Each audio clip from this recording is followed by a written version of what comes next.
All right. All right. So today we're going to be reacting to top 10 troops who became heroes after disobeying orders. Oh, it's troops, not just one guy? No, just, I think it's even not just like the US, just troops in general, so it should be interesting. All right, let's check it out. Entering the military requires an oath to obey lawful orders. Commanding officers can send troops into a suicide mission if it serves the greater purpose. When obeying such commands, it's necessary for those troops to believe a commander wouldn't order them into harm's way unless it was necessary. Right. That the action serves a greater good, and that it's not an illegal order. Troops have to make a choice. You hope so. To follow the orders of those appointed over them, or to disobey. This list is about men who disobeyed orders, because lives were at stake, and they decided that saving those lives was worth the risk. Good for In you. no particular order. These are 10 moments when troops became heroes after disobeying orders. Here we go. Number 1. Dakota Meyer, U.S. Marine Corps, Afghanistan. In 2009, Dakota Meyer was at the Battle of Ganjgal, where his commander ordered him to disregard a distress call from ambushed Afghan and American troops, 4 of them friends, pinned down by possibly hundreds of enemy fighters. He repeatedly asked permission to drive his truck to help relieve his outnumbered and surrounded friends and allies. He and another Marine finally hopped in a Humvee to take action, I would have went too. loading the beleaguered Afghans, mostly wounded, onto their Humvee. As weapons jammed, Meyer would grab another and another. They drove into the melee 5 times, until they finally came across Meyer's friends, now fallen, and pulled them out too. Meyer received the Medal of Honor for his actions. Wow. Number 2. That's crazy. Daniel Hellings, British Army, Afghanistan. Daniel Hellings was on a joint patrol in Helmand province with Afghan allies when his patrol was hit by an explosion. An improvised explosive device was detonated in an alleyway, injuring 2 of the patrollers. Then another went off, injuring a 3rd man. Hellings' commander ordered an immediate withdrawal. Instead, Hellings got down on the ground and started a fingertip search for more bombs. And he found some. He found 4 of them. He was on the ground, poking around in the dirt until he found all of the IEDs. Wow. For his bravery and quick thinking, he was awarded the Queen's Gallantry Medal. Number 3. You didn't have to Lieutenant do that. Colonel Stanislav He was good at it, Petrov, though. You must have Soviet Army, made sure you Cold did it all. War.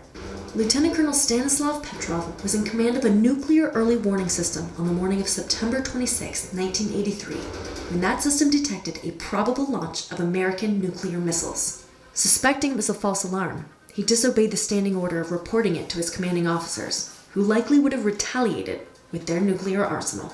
In this case, doing nothing was doing something big, as in completely averting World War III and mutually assured destruction, because it was indeed a false alarm. The event also showed a flaw in the USSR's early warning system and helped to avert further misunderstandings. Jeez. Number 4. Could have BENAYA easily REIN, been done. Israel It's fine, Defense I don't care about Little Forces, mess up in the Second system. Lebanon War. Yeah, it happens all the time. Several Israeli soldiers lacking accurate maps became lost in 2006 while downrange in southern Lebanon. As they attempted to get their bearings, about 20 men appeared in the distance, and the commander, thinking they were Hezbollah fighters, ordered BENAYA REIN to open fire. But REIN wasn't so sure. He instead took a tank out to the location to investigate. When he arrived, he found 20 of his fellow IDF soldiers. See that? Wow. Because he refused to follow his commander's order, the lives of those soldiers were saved, his mother told an Israeli paper. REIN would later be killed after the tank he was commanding was hit by a Hezbollah missile. Dang. He was one of the last Israelis killed during the war. Wow. Number 5. Lieutenant David TEICH, U.S. Army, Korean War. Lieutenant David TEICH was in a tank company near the 38th parallel in 1951 when a radio distress call came in from the 8th Ranger Company. Wounded, outnumbered, and under heavy fire, the Rangers were near TEICH's tanks and facing 300,000 communist troops moving steadily toward their position. TEICH wanted to help, but was ordered to withdraw instead. TEICH went anyway. He led 4 tanks over to the Rangers' position and loaded up so many of them on each tank they covered up the tank's turrets. He still gets letters from the troops he saved that day, thanking him for disobeying his order to move out. Number 6. Corporal Desmond Doss, U.S. Desmond Army, Doss. World War II. Corporal Desmond Doss wanted to Hacksaw Ridge. serve. He just wasn't willing to kill to do it, and refused every order to carry a weapon or fire one.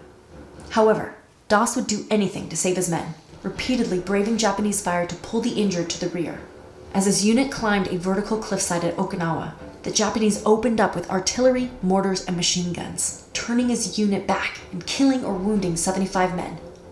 Doss retrieved them, one by one, loading them onto a litter and down the cliff. A few days later, in the mouth of a cave, he braved a shower of grenades thrown from 8 yards away, dressed wounds, and made 4 trips to pull his soldiers out. He treated his own wounds and waited 5 hours for a litter to carry him off. On the way back, the 3 men carrying him had to take cover from a tank attack. While waiting, Doss crawled off his litter, treated another injured man, and told the litter bearers to take the other man instead. While waiting for them to return, he was hit in the arm by a sniper and crawled 300 yards to an aid station. He was the first conscientious objector to earn the Medal of Honor. It's crazy. Number 7. It's so hard to believe he did all Lieutenant Thomas God was with him, Currie, definitely. Diver Derrick, Australian Imperial Force, World War II. The Battle of Saddleburg in the Pacific nation of New Guinea was as hard fought as any in the Pacific theater. It took the Australians a grudgingly slow 8 days to push the Japanese out of the town, and they paid dearly for it. On November 24th, 1943, Lieutenant Thomas Currie Derrick was ordered to withdraw his platoon because the CO didn't think he could capture the heights around Saddleburg. Derrick's response was, quote, "Bugger the CO, just give me 20 more minutes and we'll have this place," end quote. Derrick climbed a vertical cliff by himself, holding on with one hand and throwing grenades with the other, stopping only to fire his rifle. He cleared out 10 machine gun nests that night and forced the Japanese to withdraw. The Aussies captured Saddleburg, and Derrick was awarded the Victoria Cross. Number 8. First Lieutenant Frank Luke Jr., U.S. Army Air Corps, World War I. In September 1918, First Lieutenant Frank Luke Jr. was grounded by his commanding officer and told that if he had disobeyed, he would be charged with being AWOL. Luke, an ace with 15 aerial victories, flew anyway, going out to find military reconnaissance balloons. Balloons might sound like an easy target, but they were heavily defended by anti-aircraft weapons. He knocked out 3 balloons that day before he was forced down by machine gun fire. He managed to land and exit the plane, and he kept fighting the Germans with his sidearm until a bullet wound killed him. Luke was the first pilot to receive the Medal of Honor. Number 9. Major General Daniel Sickles, Union Army, Civil War. Major General Daniel Sickles' disobedience during the Battle of Gettysburg changed the momentum of the war and may have changed the entire history of the United States.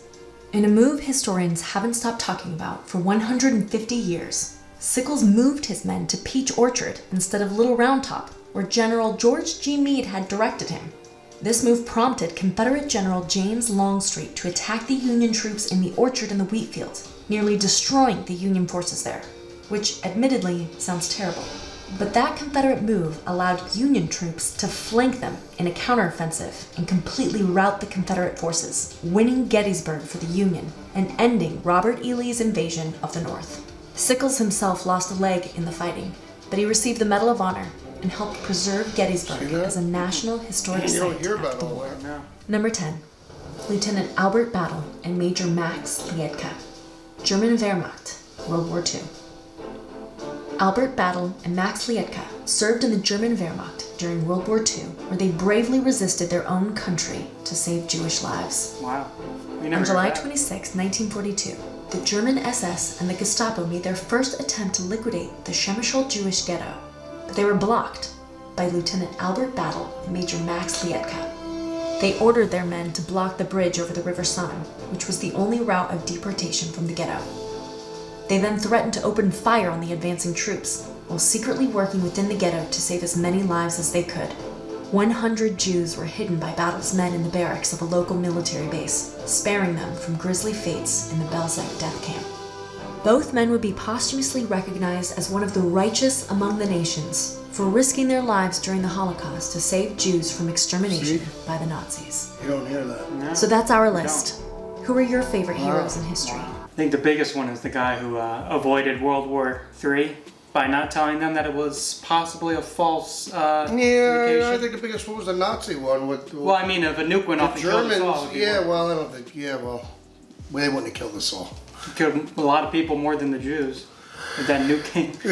Them standing Or the up. most surprising one would be the, Them this standing one, up to their own people, Basically. knowing it was wrong, was a big risk to do that time. You They would risked most it. likely been killed if they saw you Yeah. doing something like that. They knew that something was wrong, which is great. Well, that was cool that they brought that up. You know. Yeah, you don't hear that. You never really hear that mentioned. Well, they at all, should. right? They should. They bring should all mention that it. up. All right. All right. If you guys enjoyed the video, make sure you go down, leave a like, subscribe, and happy Memorial Day. See you in the Happy next one. Memorial Day, guys. Peace. Peace.